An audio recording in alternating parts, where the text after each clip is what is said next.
Okay, class, I'm sorry. Someone was knocking at my door in the middle of um my training, in the middle of my class, trying to complete this class. So I had to stop. So this is the other half of chapter 9. Oh, sorry. But going back to the story about my son, anyway, he ran into the brick wall. And I'm when I say he ran so fast and bumped the wall.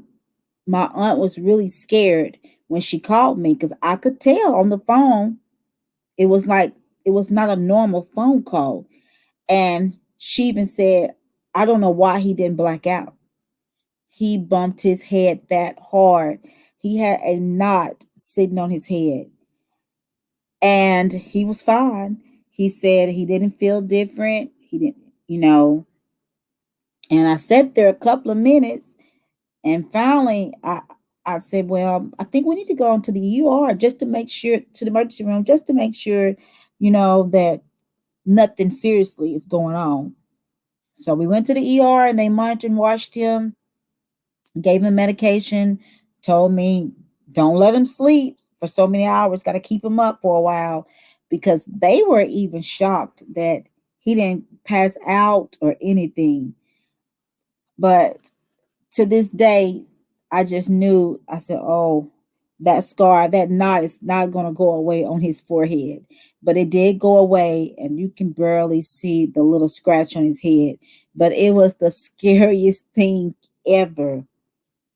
And I really thought he had a concussion, but he didn't. But yeah, head injuries, very, very, very serious head with head trauma.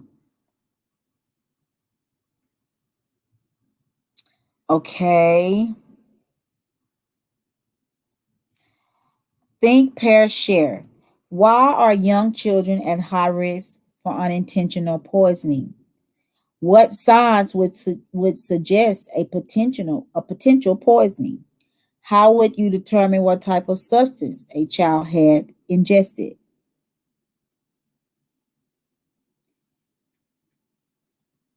I know most of you have children.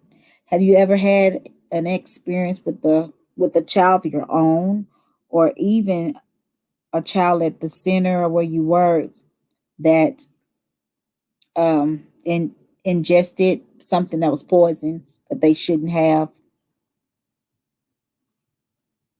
And most people think if a child has taken something that's poison to their body, the first thing they want to say is, you're not watching that child. And then there are a lot of times the families are they're not educated to know, keep things up, not low. Because I know as a parent, as a young parent myself, I would keep all my chemicals down in the cabinets. They were down low under the sink. I didn't learn to keep all my chemical products up high until I started working with children in early childhood. So that is something that you wants to would need to educate your families, especially if you have families that parents are very young, because I'm at my age when I was younger. I think I knew a little bit more than what the young generation know now, because sometimes it's like, why you don't know that? But you don't want to assume that they know. So it's best to always keep ourselves educated so we can educate our families. Non life threatening conditions. Teachers should be prepared to care for children who experience a variety of injuries and acute illnesses. How would you respond to each of the following conditions? Scrapes and cuts, a bite, blisters, burns, eye injuries. Bites, you probably are familiar with bites if you don't ever work with infants and toddlers, because they're nonverbal, and that's one of their ways of communicating is biting. They enjoy biting.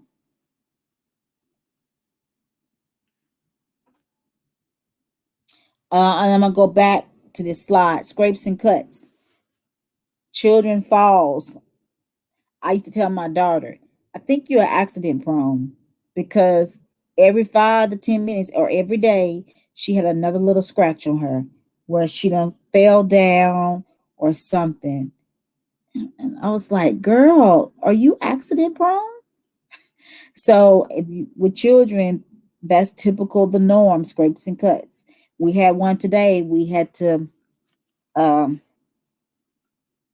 tell one of the families, got a little scratch on them playing outside. They just fell down. Because especially the infants and with the toddlers, they're learning how to walk, their balance. So they're gonna fall. That's their learning. How would you respond to fractures, frostbite, heat stroke, nosebleeds, seizures, splinters, and tooth emergencies? I know most of the time we don't probably have a lot of frostbites, um, maybe nosebleeds, heat stroke, maybe seizures, depending on. I worked in IEDT, so I was very familiar with seizures. Everybody's seizures is not the same. Splinters was a typical norm when I was growing up. A splinter in your finger.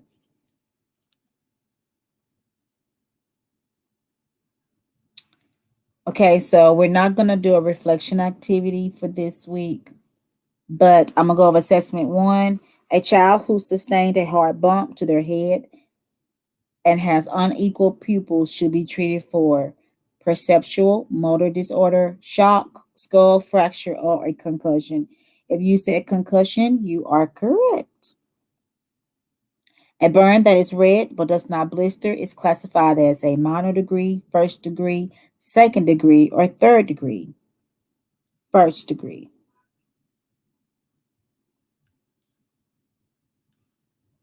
Difficulty blank is a serious and classic sign of anaphylaxis. Walking, hearing, speaking, breathing.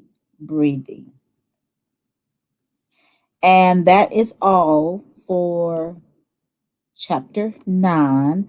And I will get that posted for you tonight. Thank you.